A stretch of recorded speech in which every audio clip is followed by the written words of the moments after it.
What happens when one of football's toughest men meets a player who dares to stand up to him? A feud is born, and years later, it explodes again. Today, the long-running conflict between Roy Keane and Jon Walters has resurfaced, with new claims, new accusations, and a story so intense, it sounds like a scene straight out of a football documentary. Let's dive into the clash that has haunted both men for over a decade.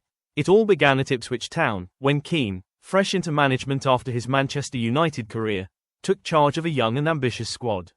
Among them, Jon Walters, a hard-working forward who wanted out of the club. But telling Roy Keane you want to leave, that was never going to be simple. Walters recalls the moment clearly. Keane insisted he would not be sold unless Ipswich's valuation was met. Tension escalated instantly. Words were exchanged. Then something personal was said, something that cut. Walters turned back, closed the door behind him, and snapped, "Hit me first and see what happens to you. Give me the chance and I'll rip your head off." It was the kind of confrontation that could only happen with a manager like Keane. Fierce, intimidating, brutally direct.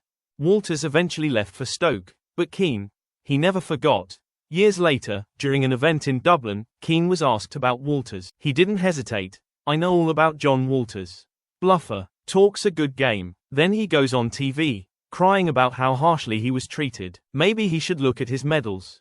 That wouldn't take long. A classic Keane explosion, sharp, personal, unforgiving. But Walters now claims there's a reason for Keane's bitterness. On TalkSport, he said, "I'm the only player who ever got one over on Roy Keane, as a player, as a teammate, or under him as a manager. And he knows it." He insists that Keane revisits the feud because that single training ground clash bruised the former United captain's pride. Walters says he may one day tell the full story in a book. When the time's right, the truth will come out. And he adds, even with Ireland's national team, where both men later worked together, Keane brought the feud back to life.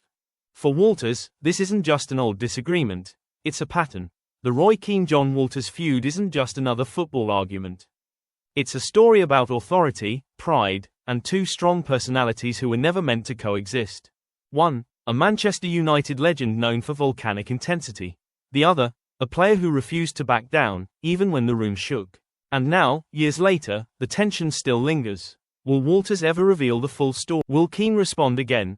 And why does this feud keep resurfacing? One thing is certain, when Roy Keane is involved, nothing stays buried for long.